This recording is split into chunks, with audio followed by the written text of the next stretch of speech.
Big love and respect, everybody. Welcome back. So I've really bitten off quite a bit to chew here. No pun intended, I promise.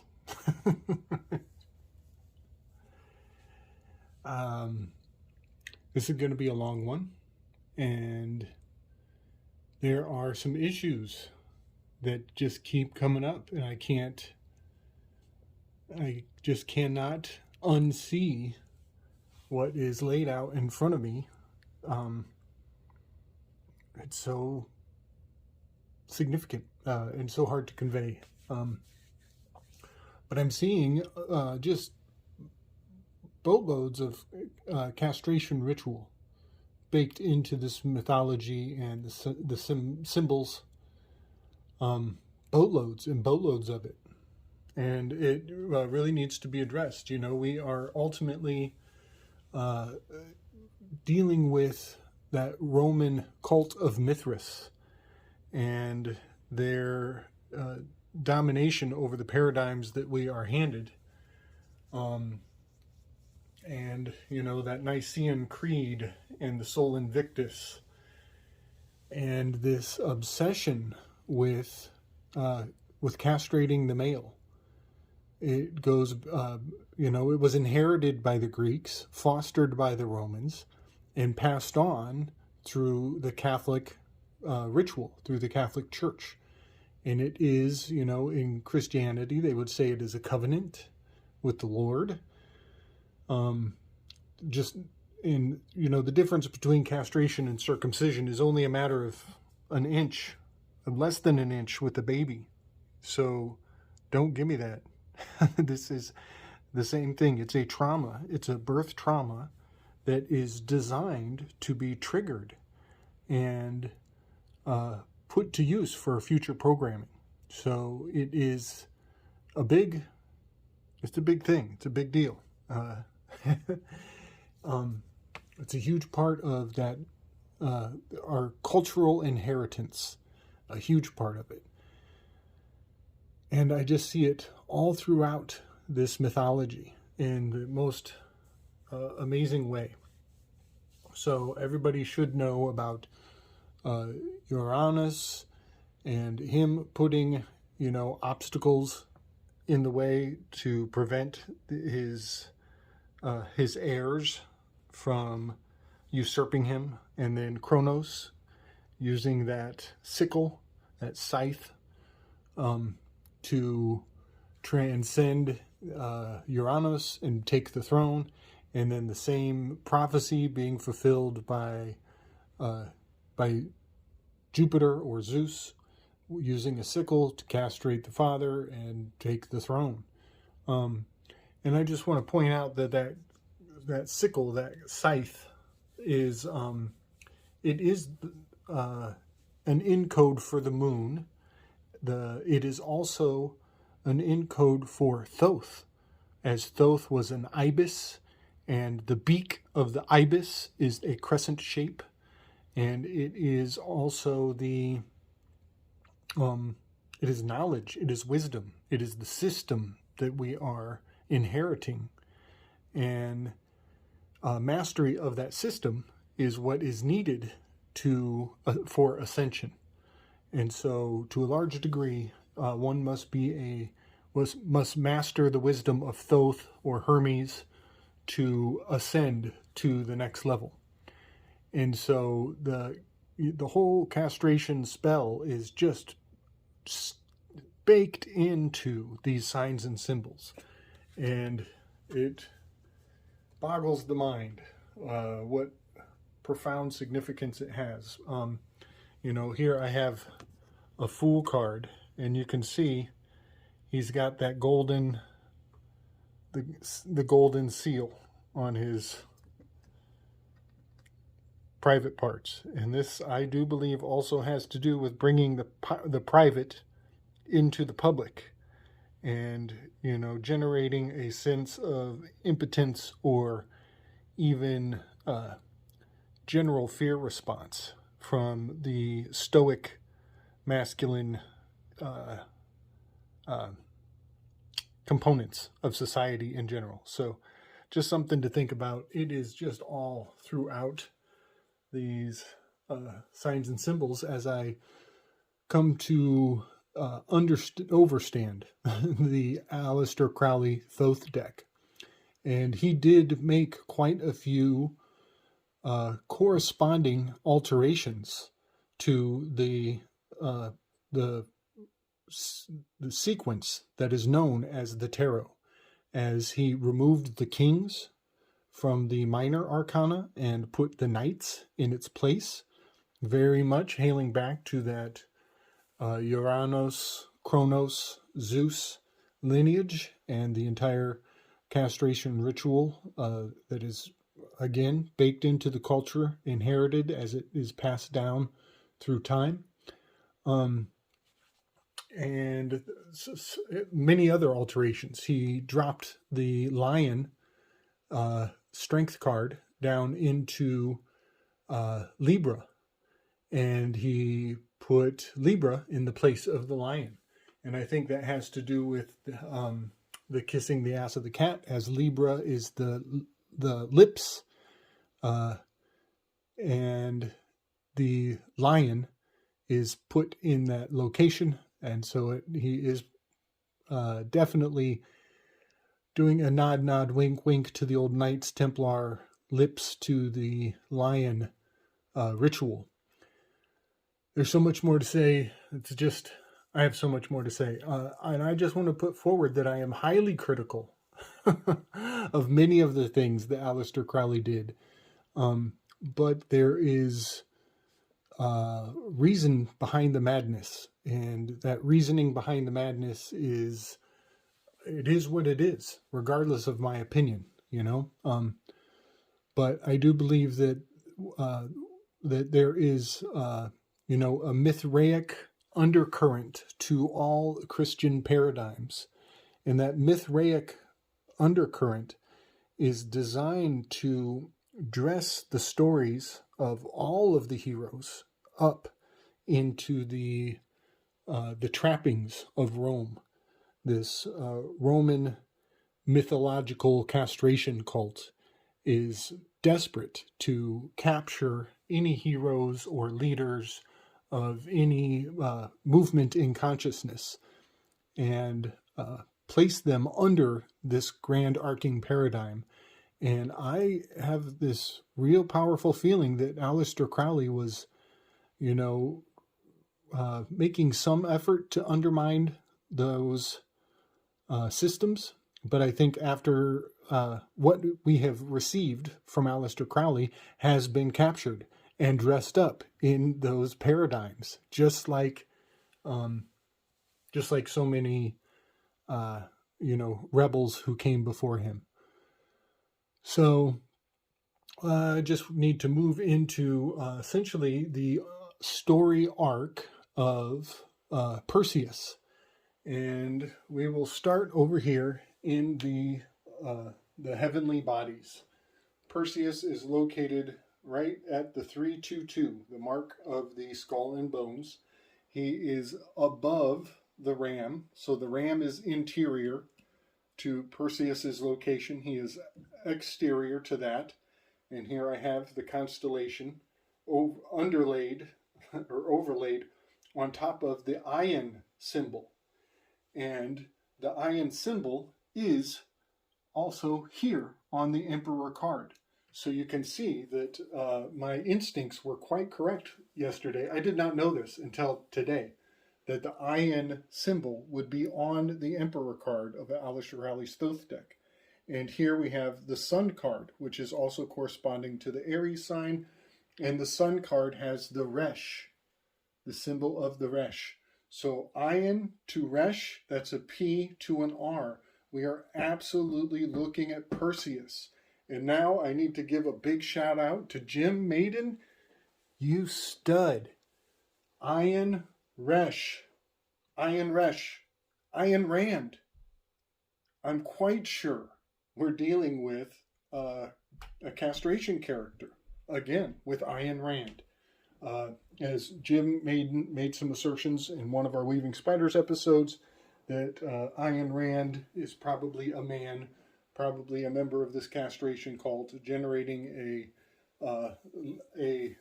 a story arc for everybody to follow into this captured movement of Sol Invictus. You know, Sol Invictus is the unconquerable sun.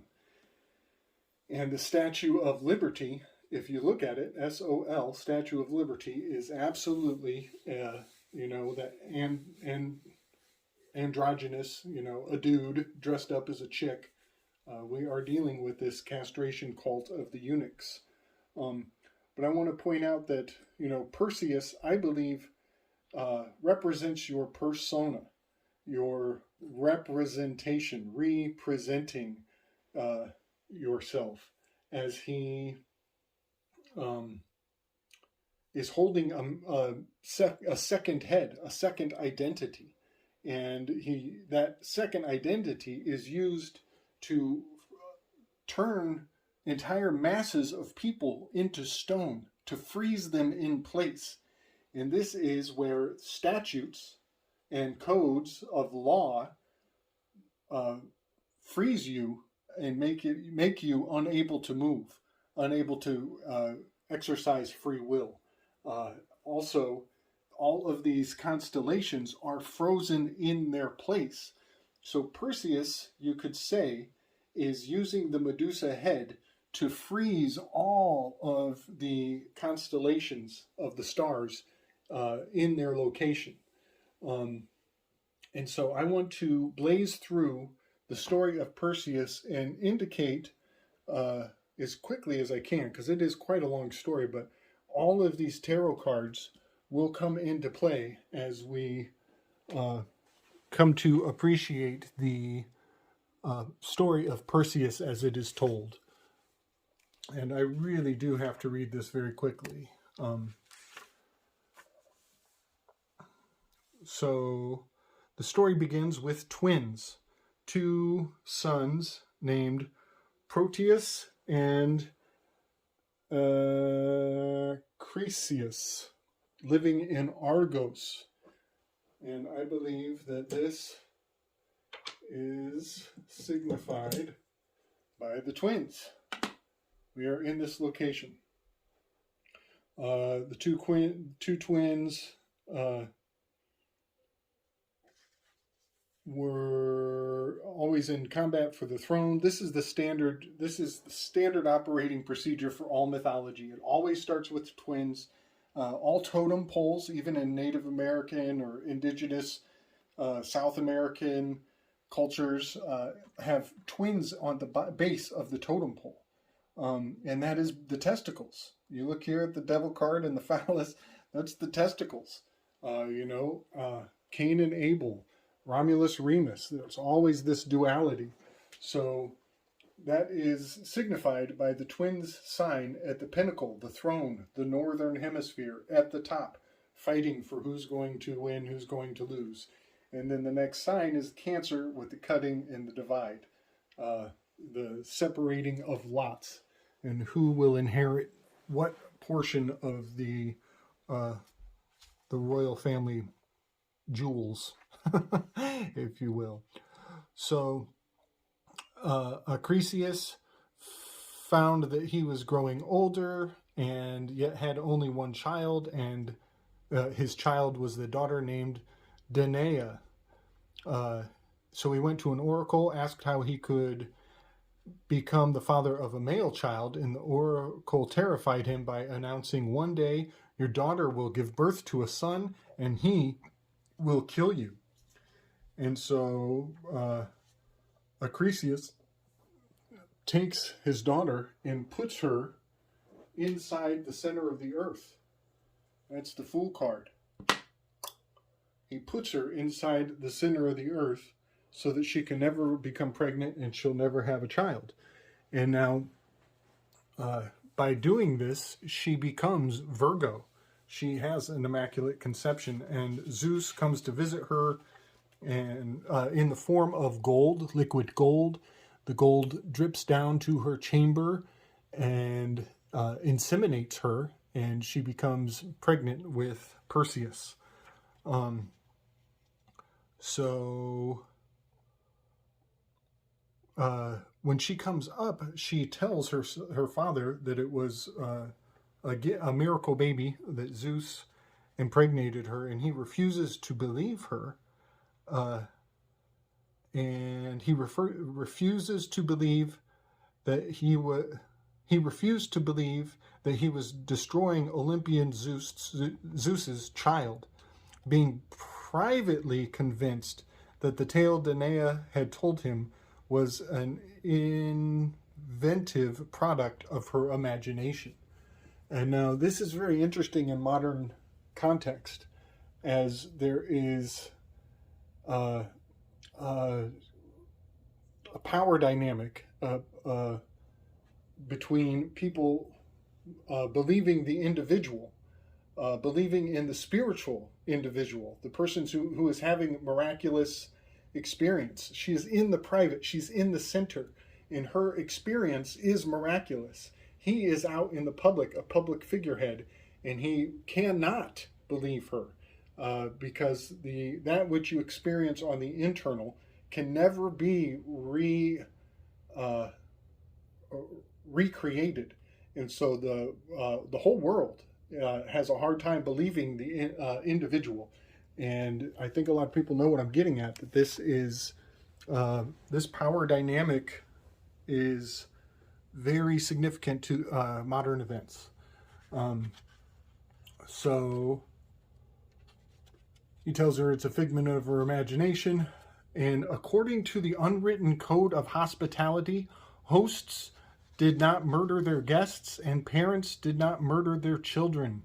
However, it is acceptable to murder a person indirectly by placing him in a situation that would lead to certain death. PeRseus decided not to adopt the popular method of exposing the infant upon a mountainside to the ravages of weather, wild beasts, and starvation.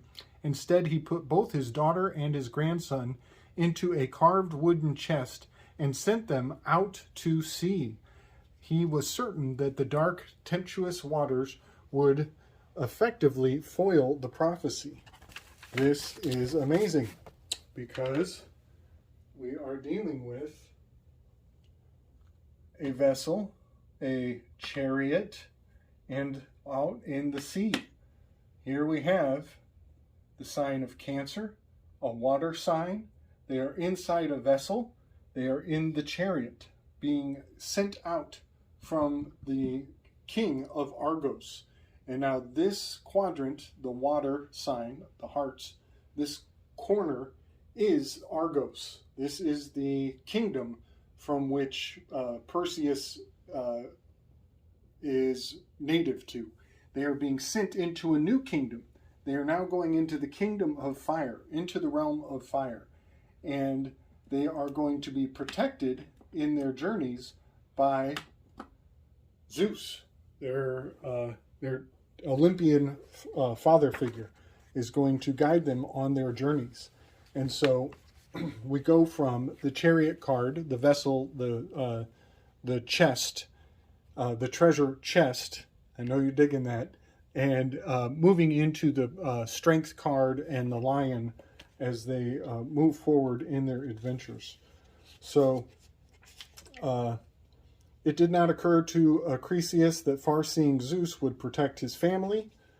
Thus, PeRseus and Danae survived the perilous voyage, which they would have drowned ordinary mortals.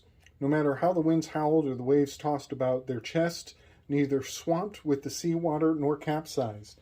After a harrowing journey, the chest washed ashore upon the island of Seriphus, east of Peloponnesus,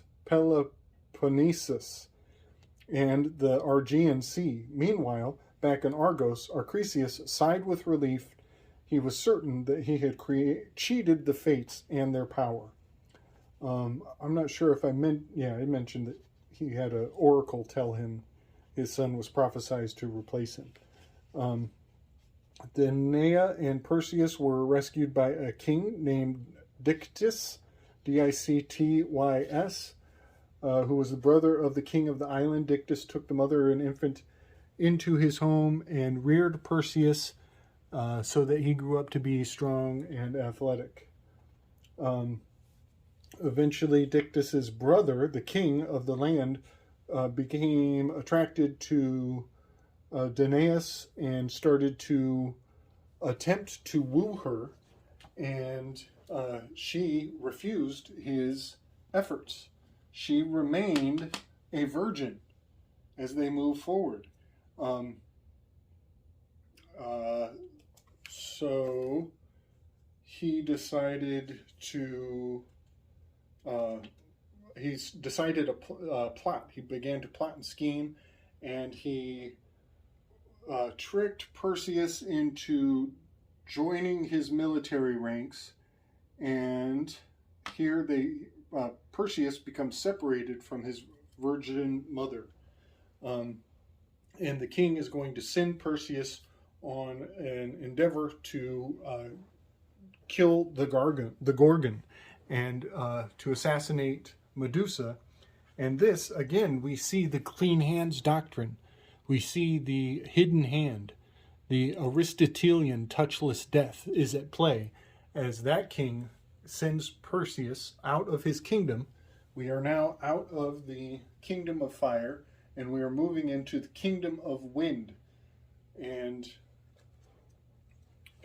Perseus has promised to go and seek out the Gorgon and chop off her head and bring it back as a prize for the king. So I think I should cut it here just to prevent any unwanted disruption in the flow of the story. But from here we will progress through the story arc. And what my point of all of this is that I do believe that these stories are a grand code so that we can separate the wheat from the chaff, the framework of truth, of the archetypes that reign above us, that rule from above, and extract that information from the complete and utter bullshit that is being told to us as events in the world today. So I'm just going to take a break, and then we'll blaze through the rest of the story of Perseus as he gains his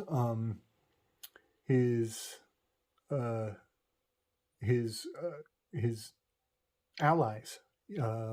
Athena and Hermes join his endeavors and begin to inadvertently steer him in the right direction, very craftily, shall we say.